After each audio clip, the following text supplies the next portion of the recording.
The morning my son abandoned me. There was no goodbye. No hug. Not even a slammed door. Just a quiet driveway, an empty suitcase closet, and a note stuck to my fridge saying, the cruise would be more fun without me. They sailed to the Caribbean on a 10-day luxury vacation that I had paid for in full, and left me standing in my robe with coffee shaking in my hand. They thought I would cry, swallow the humiliation, and keep paying for their lives. Instead, I opened my laptop, picked up every receipt from the last 10 years, and started dismantling the world they'd built on my money. One signature at a time. Before we dive into this story, tell me in the comments, from which city and country are you listening right now? I love seeing how far these stories travel. If you care about justice, standing up to toxic family members, and watching quiet people finally push back, make sure you like this video, subscribe to the channel, and tap the notification bell so you never miss a new story. Now, let me tell you how my only son turned me into his personal bank, and how I quietly shut it all down. I live in a small coastal town outside Savannah, Georgia, where the air smells like salt and pine, and summers feel like a damp towel draped over your shoulders. That morning, the sky was still gray when I padded into my kitchen in my slippers, looking forward to the sweet little chaos I had imagined for months. Bags by the door, my son shouting last-minute reminders, and my daughter-in-law fussing about sunscreen for the kids. Instead, the house sounded wrong. No cartoon noises from the guest room, no thumps on the stairs, no kettles or kids or anyone, just my old refrigerator, humming. For a second I thought I had woken up too early. Maybe they were still sleeping. I went to the hallway and knocked on the guest bedroom door. Aaron? I called, trying to keep my voice steady. Chloe? The shuttle will be here at 9. Silence. I opened the door. The bed was made too neatly. The kid's air mattress was deflated and leaned against the wall.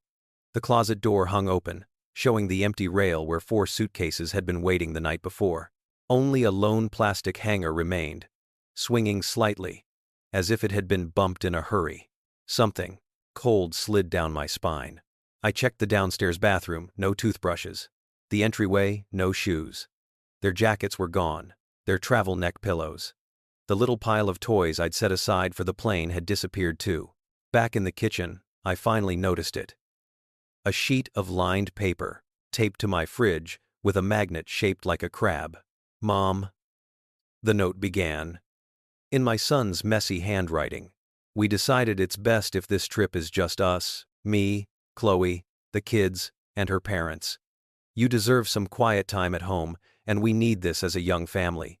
You've already paid for everything, so there's nothing you need to worry about. We'll bring you something nice from the islands. Love, Aaron. Aaron. Aaron. I reread the word, just us, 3 times before the rest of the sentence made sense. Just us, meaning not me. Meaning, the cruise, my 65th birthday gift to myself and the people I loved most, was happening right now, without the person who had booked it, planned it, and paid for it. The coffee mug slipped in my hand and hit the counter, cold liquid splashing across the note and dripping onto the floor. Somewhere outside, a gull screamed, shrill and distant, as if mocking me. For a long minute, I just stood there, gripping the counter, trying to decide whether I was more shocked or more stupid. Because the truth was, I had seen pieces of this coming. The rolled eyes, the whispered conversations that stopped when I walked in, the way my son had started calling my house the bank, like it was a joke. He really thought I wouldn't fight back. He really thought I would just sit in that quiet kitchen, staring at his note, until the cruise was over and the next bill arrived. He didn't know me at all. I picked up my phone with shaking hands and started dialing, because if they had gone on that ship with my money, they would have done it while everything was still in my name. I live in a small coastal town outside Savannah, Georgia, where the air smells like salt and pine, and summers feel like a damp towel draped over your shoulders. That morning, the sky was still gray when I padded into my kitchen in my slippers, looking forward to the sweet little chaos I had imagined for months, bags by the door, my son shouting last-minute reminders, and my daughter-in-law fussing about sunscreen for the kids. Instead, the house sounded wrong. No cartoon noises from the guest room, no thumps on the stairs, no kettles or kids or anyone, just my old refrigerator humming. For a second, I thought I had woken up too early. Maybe they were still sleeping. I went to the hallway and knocked on the guest bedroom door. "Aaron," I called, trying to keep my voice steady. "Chloe? The shuttle will be here at 9. Silence. I opened the door. The bed was made. Too neatly. The kid's air mattress was deflated and leaned against the wall. The closet door hung open, showing the empty rail where 4 suitcases had been waiting the night before. Only a lone plastic hanger remained, swinging slightly, as if it had been bumped in a hurry. Something cold slid down my spine. I checked the downstairs bathroom. No toothbrushes. The entryway. No shoes. Their jackets were gone. Their travel, neck pillows. The little pile of toys I'd set aside for the plane had disappeared too. Back in the kitchen, I finally noticed it. A sheet of lined paper taped to my fridge with a magnet shaped like a crab. "Mom." The note began, in my son's messy handwriting. "We decided it's best if this trip is just us, me, Chloe, the kids, and her parents. You deserve some quiet time at home. And we need this as a young family. You've already paid for everything, so there's nothing you need to worry about. We'll bring you something nice from the islands. Love. Aaron."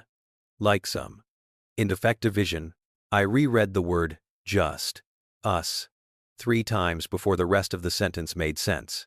Just us. Meaning not me. Meaning the cruise, my 65th birthday gift to myself and the people I loved most, was happening right now without the person who had booked it, planned it, and paid for it. The coffee mug slipped in my hand and hit the counter. Cold liquid splashing across the note and dripping onto the floor. Somewhere outside, a gull screamed, shrill and distant, as if mocking me. For a long minute, I just stood there, gripping the counter, trying to decide whether I was more shocked or more stupid. Because the truth was, I had seen pieces of this coming. The rolled eyes, the whispered conversations that stopped when I walked in, the way my son had started calling my house the bank, like it was a joke. He really thought I wouldn't fight back. He really thought I would just sit in that quiet kitchen, staring at his note, until the cruise was over and the next bill arrived. He didn't know me at all. I picked up my phone with shaking hands and started dialing. Because if they had gone on that ship with my money, they would have done it while everything was still in my name. After I read Aaron's note on the fridge, my first instinct was denial. Maybe there was another note. Maybe this was some terrible joke. Maybe they had gone ahead to the port early, and I was supposed to meet them there. So, I did what any mother does. When panic hits, I started calling. Aaron's number rang twice, then went straight to voicemail. "Hey, it's Aaron. Leave a message." "Aaron, it's Mom," I said, my voice coming out thinner than I liked. I got your note. I don't understand. Call me back, please." I called again. And again. On the 4th try, the call didn't even ring. It went straight to voicemail. Blocked. My chest tightened. I tried Chloe. Her phone didn't ring at all. Straight to voicemail. Frank. Voicemail. Denise. Voicemail. The kitchen grew quieter with each failed call. The humming fridge. The ticking clock. My breath. On the table lay the folder from the travel agency. The cruise documents, reservation numbers, and excursion tickets are printed with my name as the primary contact. Very slowly, I sat down, opened the folder, and smoothed out the pages. My fingers stopped shaking when they had something to hold. The travel agent's card was clipped to the front. I dialed the number. "Coastal Breeze Travel, this is Megan," a bright voice answered. "Megan, this is Elaine Monroe," I said. "I booked a Caribbean cruise leaving out of Jacksonville today. Reservation number." I read it. My family has gone on the trip without me. I need to make some changes. Oh. She hesitated for a second. Yes. I see your file. I'm very sorry to hear that, Miss Monroe. What would you like to adjust? I looked at the note again. We decided it's best if this trip is just us. I want to cancel my cabin, I said. But only mine. And I want to remove my credit card as the onboard payment method for all cabins. Immediately. Megan's keyboard clacked. Let me check policies. Your cabin can be canceled for a partial refund since you haven't checked in. And, as the primary cardholder, you are absolutely allowed to revoke your card as the authorized payment method for all linked accounts. A warmth started in my chest, not the warmth of love, but of anger finally finding a use. Do it, I said. Cancel my cabin. Remove my card. No one on that reservation is authorized to spend a penny on my account from this moment on. Yes, ma'am. I'll process that right now. Another pause. Would you like to assign a different card for them? They'll need something on file. They make their own arrangements, I said. I've done enough. We went through verification questions, and I listened to Megan calmly erase the financial safety net they had assumed would be there.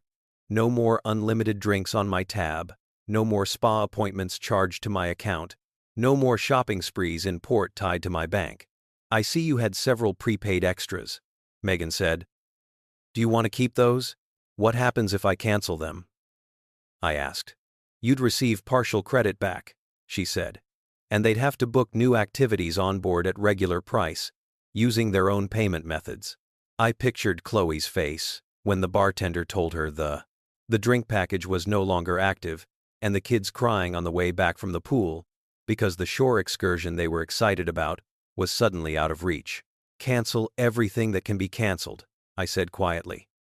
Every add-on, every reservation that isn't mandatory. If there are penalties, I'll absorb them. I just don't want them enjoying things I paid for after deciding I wasn't welcome. By the time I hung up, my hands had stopped shaking. Next, I opened my laptop. My online banking showed a familiar pattern: automatic transfers to Aaron and Chloe's joint account on the first of every month, $1,000 to help with the mortgage, another $300 for kid stuff, a credit card bill with line items I didn't recognize, upscale restaurants nowhere near my town, streaming services I didn't use, and clothing sites clearly not tailored for a 5-year-old retiree. I clicked Edit on the automatic transfers and canceled every single one. Then I picked up the worn blue folder in my desk drawer labeled Aaron, Loans and Gifts. It contained every big check, every temporary help, and every promise that this was the last time. For the first time, I wasn't looking at those numbers as a mother. I was looking at them the way I once looked at a failing student's transcript patterns. Trends. Warnings ignored. I had a feeling that when I added it all up, I wasn't going to like what I saw. And if you've ever been the bank in your family, the one everyone runs to when they're in trouble, stay with me. Because this is the moment when being used finally stopped, and the real payback began. I'd always kept good records. Years of audits and school accreditation visits had trained me to file everything. You never knew when you'd need to prove a payment or a decision. Apparently, my son had forgotten that part of me. At my dining table, I spread out a decade's worth of my life on paper. Tuition receipts from Aaron's first degree, and then his second. The documentation for the down payment on their 3-bedroom house in a new subdivision. The invoice for the replacement engine I'd paid for when Aaron's car randomly died a week before a vacation, and medical bills from when Chloe had her emergency surgery and their insurance didn't cover everything. I opened a fresh spiral notebook and wrote at the top, money to Aaron and Chloe verified. Then I started adding $72,000, college, including housing and books, $38,000, second degree, and career pivot, $60,000. House down payment, documented as a loan, at my insistence, $9,500. Wedding costs, beyond what their own savings covered. $10,000 their honeymoon to Hawaii. $12,000. Various car repairs and upgrades over the years. $3,600. 1 year of preschool for their oldest, just until they got a raise. $24,000. Temporary monthly support over 4 years. The little $1,000 here, $500 there. And that was just the big stuff. I hadn't yet counted anything under $500. The "can you spot us for groceries" transfers. The "we're a little short this month" texts. The kids need new shoes, Mom. It's just this once" requests. The notebook page was filled with numbers. My hand cramped. Finally, I punched the totals into my calculator. $229,100. $229,100. I stared at the screen, bile rising in my throat. It wasn't that I begrudged my son help through hard times. Mark and I had always said our money was for the living, not the lawyers. But this number, it wasn't just generosity. It was a pattern. I snapped a picture of the notebook page and texted it to my financial planner. Elaine. Need to talk. As soon as possible. Emergency. He called within minutes. Elaine? Howard's voice was soft but alert. I saw the photo. What's going on? In a flat, detached voice that didn't sound like mine, I told him everything.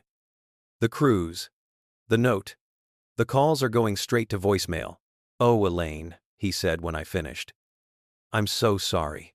I canceled my cabin and removed my card from their onboard accounts, I said. I've stopped all automatic transfers. But I need to know, have I put myself in danger with this? Financially? Howard cleared his throat. You're not destitute by any means. You have your pension, your savings, and the equity in your home. But you gave away nearly $250,000 in your 60s to people who are not building their own safety net. I was trying to be a good mother, I said. You were, he replied. But they're not being good stewards. That's the problem. I have that formal loan for the house, I said, flipping to the photocopy in my folder. Promissory note. Signed by both of them. Is it enforceable? Absolutely, he said. You could demand repayment, refinance the house, or even force a sale if they don't cooperate. But that's a nuclear option. I thought of Aaron's note again. We decided. I think they pressed that button first, I said. He was quiet for a moment. Do you want me to recommend a good attorney? Yes, I replied. And I want to know what I can do about making sure something like this never happens again, even after I'm gone. You mean your estate? He asked. Your will? I glanced at the framed family. Photos on my mantle, Aaron's graduation, the wedding, the kids blowing out birthday candles. They looked like strangers in those moments now. People posing for a life they weren't committed to. Yes, I said. I think it's time to reconsider who gets what, and under what conditions. After I hung up, I should have eaten something, drank some water, taken a walk. Instead, I went to the guest room where my grandkids had slept the night before and started stripping the beds. The sheets smelled like their strawberry shampoo. My throat tightened. None of this was their fault. They were too young to understand their parents' choices. On the nightstand, Aaron had left his old tablet, plugged into the charger, the one I'd gifted him years ago, and he'd given to the kids for games. I picked it up, intending to put it in a drawer for when they visited again if they ever did. As I touched the screen, it lit up. Lock screen. 4-digit code. I didn't know my grandkids' codes. I did, however, know Aaron's. He'd never been good at passwords. All through high school, his locker code had been his birthday. My finger hesitated, then tapped the numbers. The tablet unlocked. A small, painful part of me hoped there would be nothing there to hurt me more than I had already been hurt. I was wrong. The messaging app on the tablet was open to a group chat called Cruise Crew. At the top, I saw the members: Aaron, Chloe, her parents, and 3 of their friends. My eyes skimmed a few emojis, a packing list, and someone making a joke about seasickness. Then I saw my name. Aaron. Mom is already talking about matching shirts for the ship. Chloe. She means well. Frank. We're grateful she's paying, son. But 10 days stuck with your twaint. Mother sounds intense. Denise. We'll have to be on our best behavior, so we don't get a lecture every time we order dessert. I told myself they were just venting. People say things. It doesn't mean they don't love you. I scrolled. 2 weeks before departure. Chloe. What if it was just us? Like, younger folks only? Mom can be a lot. Aaron. She'd never agree to that, babe. She thinks this trip is her big family memory thing. Frank. Well, she's the one paying. Kind of gives her leverage. Chloe. She's not paying to be around us. She's paying to feel like a good mom. As bad. Aaron. Ouch. But not wrong. My stomach clenched. Further down. Friend. Kara. Girl. My mill is the same. Always helping, and then acting like I owe her my firstborn. Boundaries. Chloe. Exactly. Elaine thinks every dollar buys her more say in our life. Frank. At least her dollars are real. Aaron. She's loaded. Pension plus dad's life insurance plus the house. She's fine. Denies. If she's fine, maybe she doesn't need to be on every vacation. Then, 1 week before the cruise. Aaron. Okay. Chloe and I talked. Here's the plan. We get an Uber at 3 a.m. So we don't wake her. Leave a note about needing this as a young family. She'll sulk, but she's too soft to actually do anything. Chloe. She'll guilt trip us, but she can't cut us off. She needs us more than we need her. Frank. Smart. Not to tell her parents until you're already on the ship. Denies. Less drama that way. Say it's about her health, maybe. Aaron. Aaron. My mom is a walking wallet, not a fragile orchid. She'll be fine. Aaron. My mom. The letters blurred. I blinked hard and scrolled further. Half numb, half burning. 3 days before departure. Kara. I still think you. Daughter. Thing. Daughter. Should just tell her straight up she's overbearing. Chloe. She'd cry and write me long emails about all she's done for us. It's easier to rip the Band-Aid off. Once we're on the boat, she can't change anything. Aaron. Exactly. What's she gonna do? Swim out to drag us back? Yesterday. Denise. We're almost there. Elaine? Buy those matching shirts yet? Aaron. She can wear hers in front of the TV. We're free. Something inside me went very quiet. I wasn't just excluded. I was mocked. Reduced to walking wallet. A punchline. In a chat I had unintentionally funded by paying for the tablet they were using. There were more messages after my calls that morning. Someone had apparently checked their email. Chloe. Did anyone else get a notification from the cruise line? Frank. Massage? Cancelled? Is that right? Frank. Denise. Our drink package says, payment method declined. Aaron. Wait. Did she? No way. Guys, my mom's spa appointment is gone. Elias, bartender friend, says our card on file isn't active anymore. Frank. So your mom did do something. Aaron. Relax. I'll talk to her once we're in port. Worst case, I'll tell round. Her, she's proving everyone right about being controlling. My hand shook as I closed the tablet and set it down gently on the bed. They thought I was soft. They thought I needed them more than they needed me. They thought I would never, ever risk losing access to my grandchildren, even if it meant being humiliated, used, and laughed at. Maybe they were right about the first 10 years. Maybe even the last 5. But something in me had shifted between the note on the fridge and the chat on that tablet. They hadn't just hurt my feelings. They had shown me exactly how they saw me. Not as a mother. As a resource. A bank machine, with gray hair and a pulse. The next notification that popped up on the tablet screen made my decision easier. Group chat. Family. Aaron. If she flips out, we tell everyone she's been acting paranoid since Dad died. Maybe mention memory problems. No one will take her seriously if they think she's losing it. I didn't scream. I didn't throw the tablet. I didn't even cry. I felt something else instead. Cold. Steady. Like the moment you finally decide you're done being the joke. If you're listening to this, and you've ever seen proof, actual written proof, that people you love think you're weak, stay with me. Because this is the part of the story where sadness turned into strategy. The cruise was just the beginning. They had no idea what it looks like when the walking wallet hires a lawyer. By the time the ship left port, I was sitting in a wood-paneled office in downtown Savannah, a stack of folders on my lap, and a glass of water sweating on the table beside me. Across from me sat a woman in her early 50s with sharp eyes and a calm voice. Her name was Patricia Davenport, and she'd been recommended by Howard as the kind of attorney who doesn't rattle easily. Start from the beginning, she said, clicking her pen. I paid for a cruise, I said. My son and his family left without me. I canceled my cabin and removed my card. That's the surface problem.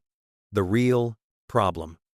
I slid the Aaron, loans, and gifts folder across the desk. Is all of this? She flipped through the papers, her expression growing more focused with each page. You kept very thorough records, she said finally. Dates, amounts, purposes. This promissory note for the house. Did they sign this of their own free will? No coercion? Of course, I said. We even joked about it. They wanted the house. They couldn't qualify without help. She nodded. And you'd like to enforce it? I'd like to stop being their unpaid, disrespected safety net, I replied. If enforcing it is the way, then yes. Patricia leaned back in her chair. Legally, you're in a strong position. Emotionally, this is going to be rough. For you. For them. For the kids. They left me, I said. On purpose. After mocking me. After planning to undermine my credibility with the family if I objected. I have screenshots. I told her about the group chat I'd read on the tablet. I slid my notebook toward her. I printed them. Patricia skimmed the pages, her jaw tightening slightly. They definitely shouldn't have put this in writing, she murmured, trying to paint you as unstable to cover their own financial abuse. A judge would not like this, if it came to that. Financial abuse, I repeated. The words felt heavy but right. That's what this is, she said. When an older person is pressured or manipulated into handing over money in ways that primarily benefit younger relatives, especially if those relatives then try to isolate or discredit them when the money stops. It's more common than you'd think. Something in my chest loosened. For weeks, maybe months, I'd felt like I was overreacting. Like maybe it really was just a misunderstanding, as Aaron always said. Here's what I propose, Patricia continued, sliding a legal pad toward me. 1. We send a formal demand letter on the house loan. They agreed to repay it. We give them 30 days to either refinance or sell and pay you back. 2. We draft documents to remove them from your will as primary beneficiaries. You can still leave something to your grandchildren later, if you choose, but we protect your estate from them. 3. We create updated powers of attorney and medical directives, naming someone you trust, like your cousin, you mentioned, Margaret, so that Aaron and Chloe cannot claim you're incompetent and swoop in to control your finances. The idea that they might have tried that made me feel faintly sick. But after reading their "she's paranoid" messages, I knew it wasn't far-fetched. And 4. I asked. She smiled. Thinly. We prepare for their reaction. Because I guarantee you, once they realize the money tap has been turned off, they will try every emotional lever they've ever used on you. Guilt, tears, threats, charm. If that doesn't work, they may escalate to smear campaigns. We'll be ahead of them. Is it cruel? I asked. To go this far? To change my will? My documents? ADR. My documents? Patricia's eyes softened. Elaine, let me ask you something.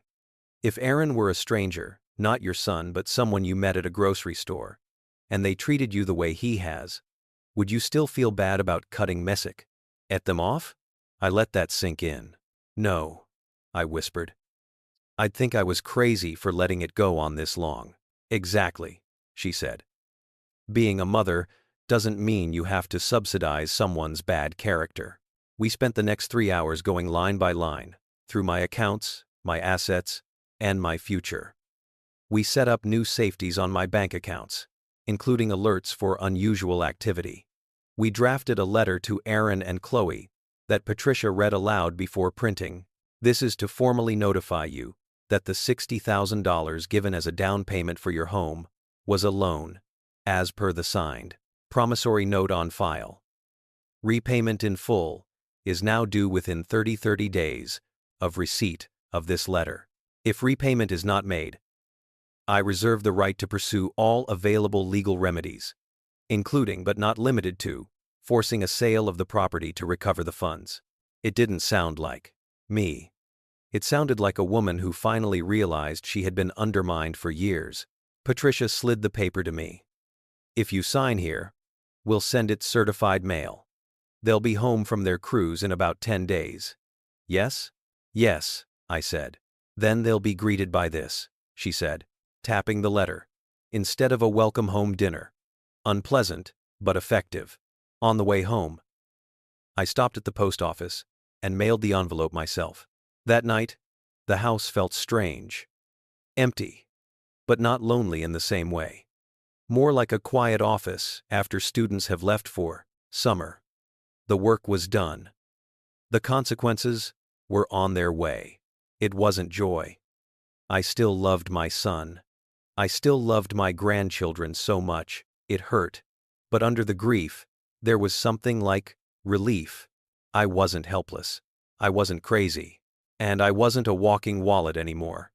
10 days later, I knew the cruise ship had docked, not because I tracked it online, but because my phone lit up with numbers I recognized. First a call from Aaron. I let it ring. Then Chloe. Then Frank. Then unknown, which I was certain was one of them. Using a different phone, I answered. None of them. They went to voicemail, one after another, filling up the inbox with panicked messages. I didn't listen. Not yet. At 5:12 p.m., my video doorbell pinged. I glanced at the screen. They were all there. Aaron in a faded cruise t-shirt that had probably cost too much. Chloe, with her hair scraped back, eyes red, clutching her tote bag like a shield. Frank and Denise behind them, stiff and tight-lipped. The kids weren't with them, I noticed. Probably left with a sitter or a neighbor. I took a breath, smoothed my cardigan, and opened the door just enough to lean against the frame. The screen door stayed latched. Hi, I said. That one little syllable seemed to knock the wind out of Aaron. Mom, he burst out. Can we come in? I'm not sure that's a good idea right now, I replied calmly. We can talk here. He stared at me like I'd spoken another language. Chloe stepped forward. Elaine, the cruise line told us you canceled everything. We got there, and our room charges were locked. The spa appointments were gone. The excursions. Yes, I said. Why? She demanded. Do you have any idea how humiliating that was? We had to put everything on our card. We're already stretched, and I held up a hand. Let me stop you there. You left a note on my fridge saying the trip would be more fun without me. You left at 3 a.m. to avoid a conversation. You blocked my number. You called me a bank machine in your group chat. Aaron's face went pale. You looked through my tablet? No, I said. You left a device in my guest room logged into your conversations. I saw enough. Frank cleared his throat, adopting his usual father-in-law authority tone. Elaine, snooping through private messages isn't exactly snooping, I repeated. You all planned to abandon me on a trip I paid for, then discussed telling people I was paranoid if I objected. That's not private venting. That's collusion. Chloe's composure cracked. We just needed space, she cried. You're intense. Elaine, you always need to be in charge of everything. The money, the plans, the decisions. We wanted one vacation that didn't revolve around your rules. Then you should have paid for it yourselves, I said. Aaron flinched but recovered quickly. You're blowing this out of proportion, he said. We thought you'd be a little upset, sure. But canceling everything? Calling a lawyer? Sending us some ridiculous debt letter when we got home? He pulled a crumpled envelope from his back pocket and waved it at me. That ridiculous debt letter, I said evenly, is a demand for repayment on a loan you both signed. No one forced you. You wanted the house. You got the house. Now the person who funded it has decided she no longer wants her generosity to be used as a weapon against her. We can't pay this in 30 days, Chloe exclaimed. We have kids, bills. You know our situation. Yes, I said. I do. That's why this hurts. Because you know mine too. You know I'm retired. You know your father worked himself into an early grave to give us stability, and you chose to treat that as your birthright, instead of a gift. Frank stepped forward, his voice rising. Elaine, let's be reasonable. Families don't send legal demands to each other over misunderstandings. This wasn't a misunderstanding, I said quietly. It was a choice. You chose to sneak out. You chose to mock me. You chose to discuss calling me unstable if I pushed back. That's not a lapse in judgment. That's character. Aaron's mask slipped. Frustration, no. Anger flashed in his eyes. Fine, he snapped. You want to play hardball? You think this lawyer of yours scares us? You're old, Mom. You live alone. You really want to cut off your only child? Your only grandkids? Over a trip? Over a pattern, I corrected. And you're not my only family. His mouth twisted. Oh, right. Cousin Margaret and her cats. My jaw tightened. But I didn't rise to it. Chloe's voice turned pleading. Please, Elaine, can't we just reset? You scared us on that cruise. We had to put charges on our card, and it almost maxed out. We're already drowning. If you sell the house out from under us, we'll have nothing. That's not what the letter says, I replied. It gives you options. You can refinance. You can sell and downsize. You can get a second job. You can cut expenses. You can do what adults do when they realize they've been living above their means. Well, you can set it. You can set it doing. Aaron's hands clenched. You're heartless, he said. I felt it like a slap. Then, I remembered a line from their chat. She needs us more than we need her. No, I said. I'm finally using my heart on myself. Frank leaned in, his voice dropping. Think carefully, Elaine. You're making a lot of enemies for a woman in your position. People talk. Neighbors, church folk. Do you really want everyone hearing that you kicked your son out of his house?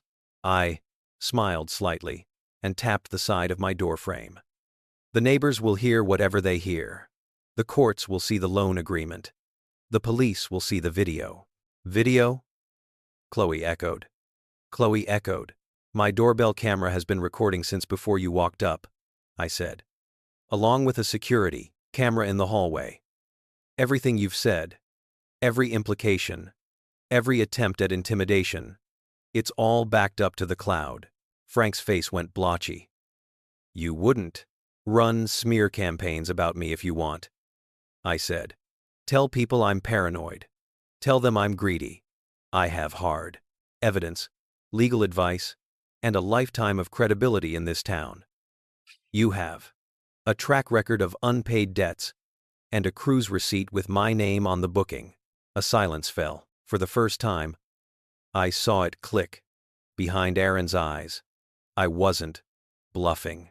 "Go home," I said softly. "Read the letter properly. Talk to a professional if you want. Figure out how you're going to live when you can't use me as your cushion." "Mum." His voice broke on the word. "I love you," I said. "That hasn't changed. But love without boundaries isn't love. It's enablement. And I'm done enabling." They left without another word, trudging down the walkway like people leaving a courtroom. As the door closed, my legs finally trembled. I leaned against the wall, shaking, the waves of adrenaline catching up. If you've ever had to stand up to your own family and felt that dizzy mix of fear and relief, you know that this moment isn't the end. It's the beginning of whatever comes next. And in my case, what came next was a complete collapse of the life they'd built on my bank account. So stay with me, because the fallout was brutal and strangely satisfying. Consequences take time, especially legal ones. But emotional fallout can hit overnight. Within a week, the phone calls started. First, my brother. "Elaine, what on earth is going on?" he asked. Aaron called me in tears. Said, "You're trying to take his house." I'd expected this. "What did he tell you?" I asked. "That you've become obsessed with money," my brother said carefully. "That ever since Mark died, you've been controlling. That you used the cruise as leverage, and now you're punishing him for trying to have independence." He mentioned, "You've been confused lately. Forgetting things." There it was. The narrative from the chat. "Did he mention the part where he left me behind on a trip I paid for?" I asked. "Or where he called me a walking bank? Did he send you the screenshots where they discussed telling everyone I was losing my mind if I got upset?" Silence. "No," my brother admitted. "I forwarded him the screenshots, the promissory note, and the demand letter Patricia had drafted." 5 minutes later, he called back. "Okay," he said. "That's different from what he described. I'm not asking you to pick a side," I said. "I'm asking you not to spread a story about my mental health that was invented to keep me under control." "I won't," he said. "And Elaine? Yes? I'm proud of you," he said softly. "I know how hard this is." He wasn't the only one Aaron tried. My cousin Margaret, my pastor, and even my neighbor, Mrs. Green up the street, got tearful phone calls about poor Aaron and the insane decision his mother was making. But one by one, they all heard my side. A retired principal with decades in the community against a man whose main achievement was convincing his mother to bankroll his life. The legal wheel turned next. At Patricia's urging, we filed a notice of intent to enforce the loan against Aaron's property. It wasn't an instant eviction, but it put a clock on the situation. Any future buyer, refinance attempt, or bank, they'd all see that note. Best case, they cooperate and as ID. You work out a payment plan, Patricia said. Worst case, we force a sale. You get your money. They get to experience life within their actual means. They did not cooperate. Instead, I received a long, rambling email from Aaron accusing me of financial abuse for daring to ask him to honor the agreement he'd signed. He CC'd Chloe, her parents, and several other relatives, hoping, I suppose, to shame me into backing down. I replied with one sentence: I am merely enforcing the boundaries I should have set 10 years ago. In the background, day to day, inconveniences piled up for them. My credit card, where they were authorized users, was closed and replaced with a new one only in my name. The streaming services attached to that card stopped working in their house. Their shared phone plan shifted to an individual one. I paid to port my number out, leaving them to cover their own. A month later, I got a call from the bank's loan department. Miss Monroe, this is Rachel from Suncoast Lending, a professional voice said. We're calling regarding the mortgage you co-signed on 17 Maple Hollow Lane. Yes? I said, heart thudding. Your co-borrowers have fallen 30 days behind on payments, she said. We understand there are additional legal matters related to that property. We'd like to discuss options. Patricia and I met with them. The upshot was simple. Either Aaron and Chloe found a way to bring the loan current and refinance without me, or the bank would begin foreclosure proceedings. My demand for repayment would be folded into that process. They can't afford it, my lawyer said afterward. They might scramble, but unless they dramatically change their lifestyle, this house is gone. As the heat turned up, their tactics got uglier. One evening, someone keyed the side of my car in the grocery store parking lot. Another night, I heard a thud outside and found my garbage can knocked over. Trash strewn across the driveway. Petty things, but unnerving. I installed more cameras. Then came the voicemail that made me finally call the police. Enjoy being alone in that big house, Mom. Aaron's voice slurred on the recording. You think paperwork is going to keep you safe? Accidents happen. Old ladies fall. Houses catch fire. Maybe he was drunk. Maybe he was angry and lashing out. But as Patricia said when I played it for her, threats are threats. Drunk or not. We filed a report. An officer came by, watched the video from my doorbell, listened to the voicemail, and nodded. People get strange when money's involved, he said. We'll document everything. If he sets foot on your property making threats, call 911. I did not want my son arrested, but I also didn't want to become another story on the news about an older woman harmed by the people she loved. A few months later, the house went up for sale. The listing description tried to sound cheerful, charming family home with open concept kitchen, but the truth was in the price. A quick sale, just enough to clear the mortgage and pay me back my $60,000 plus some interest and legal fees. They moved into a cramped apartment near Chloe's parents.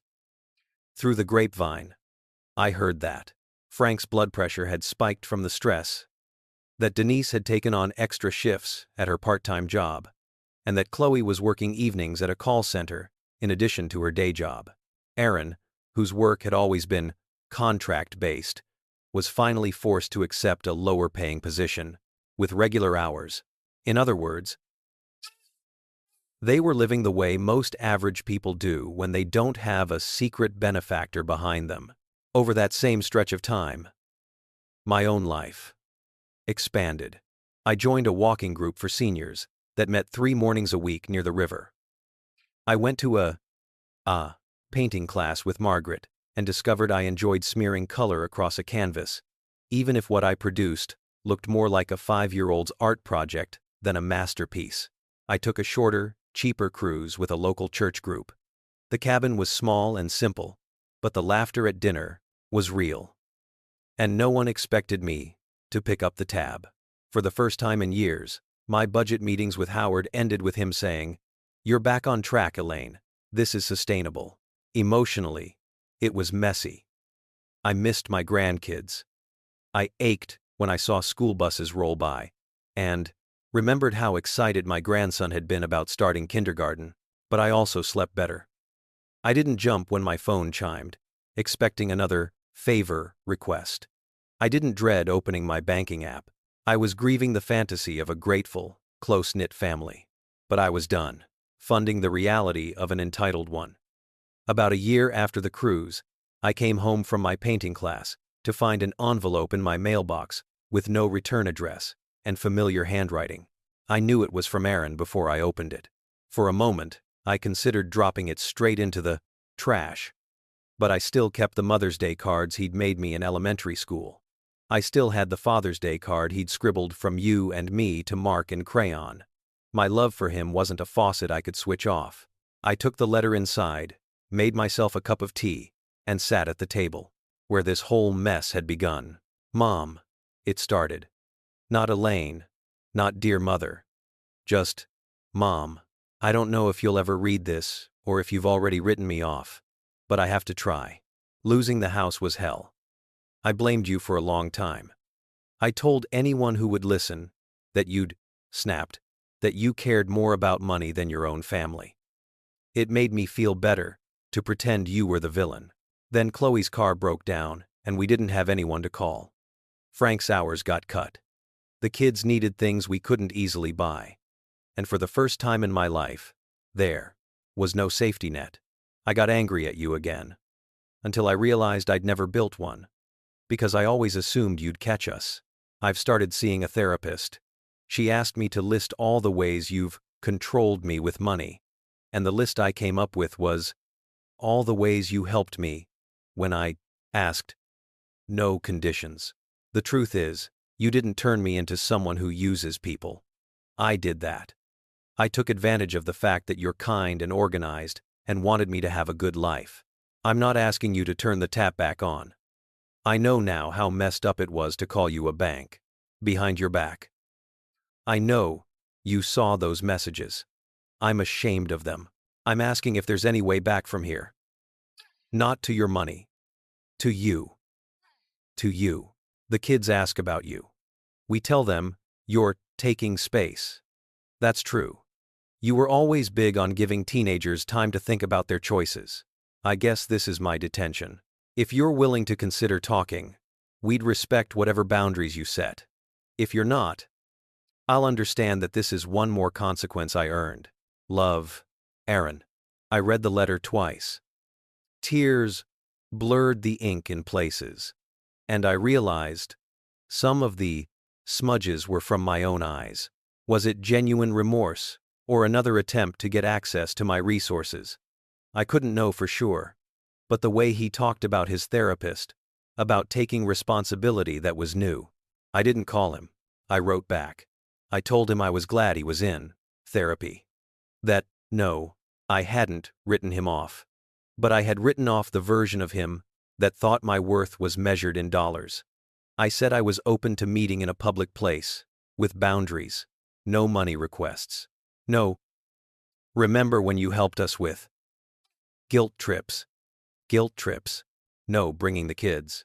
Yet I wouldn't let them be used as emotional leverage until I was sure. We met 2 weeks later at a cafe near the river. He looked older, less polished. Some of the casual arrogance had been replaced by something rougher and, ironically, more adult. Hi, Mom, he said. Hi, I replied. For an hour, we talked. Not about money, about books, about a documentary he'd seen, about my walking group. He apologized again, more simply this time, without justifications. I'm still angry sometimes, I admitted. At you. At myself. I get that, he said. I'm angry at the me who thought you'd never stop saving me from my own decisions.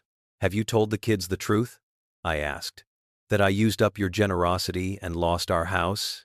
He said wryly. Not in those words. But we're honest that we made mistakes. They know we're working hard to fix them. We didn't solve everything that day. There was no dramatic hug, no swelling music. Just two people sitting across from each other, trying to see each other as more than their worst decisions. Over the next year, we rebuilt slowly. Coffee once a month. Then every 2 weeks. Eventually, I felt ready to see my grandchildren again. I did it at my house. With clear expectations. I won't be paying your bills, I told Aaron and Chloe beforehand. If that's something you're secretly hoping will happen once I see the kids, don't come. We're not, Chloe said quietly. We just want them to know you. Quote. I believed her just enough to try. The first time my grandson ran into my arms again, his small body nearly knocked me over. I breathed in the smell of crayons and child sweat and felt something in my chest crack open. I still kept my financial boundaries. When, 6 months later, Chloe casually mentioned they were a bit tight for back-to-school shopping, I smiled and said, I'm sure you'll figure it out. You're resourceful. Then I changed the subject. The old me would have reached for my wallet. The new me reached for my tea. I changed my will officially that year. Most of my estate will go to causes. Mark and I believed in a scholarship fund for first-generation college students, the local library, a domestic violence shelter. I left a modest, clearly defined amount for each grandchild, in a trust they can access for education or a first home. Administered by a neutral third party, not a pipeline for their parents to tap. A stepping stone for them. Aaron knows this, I told him. Honestly? He said. It's more than I deserve. Maybe, I replied. But it's what they deserve. As for me, I finally took the big trip I'd thought I needed. My family for. Not a cruise. This time, a train route across the country. I'd always wanted to see. Georgia to Chicago. Chicago to Seattle. Then a few days by the ocean, I sat alone in the observation car, watching mountains slide by, and realized I wasn't lonely. I chatted with other travelers. I read. I sketched badly in a notebook. I sent a picture of a particularly beautiful sunset to Aaron and got a photo back of my grandkids holding up a sign they'd drawn. Love you, Nana. They'd spelled Nana with 3 N's. It made me smile. Nana. Nana. If you've stayed with me this long. Stories like this aren't just about money or vacations. They're about learning where you end and where other people's expectations begin. They're about realizing that being kind doesn't mean being a doormat, and that saying no more is sometimes the most loving thing you can do for yourself, and, eventually, even for the people who used you. So tell me in the comments, what would you have done in my place? Would you have canceled the trip? Called in the loan? Kept the door closed forever? If this story hit a nerve, please like the video, share it with someone who needs the courage to set boundaries, and subscribe to the channel for more stories about justice, revenge, and finally standing up for yourself. Because sometimes, the most powerful revenge isn't destroying someone else's life. It's finally taking back your own.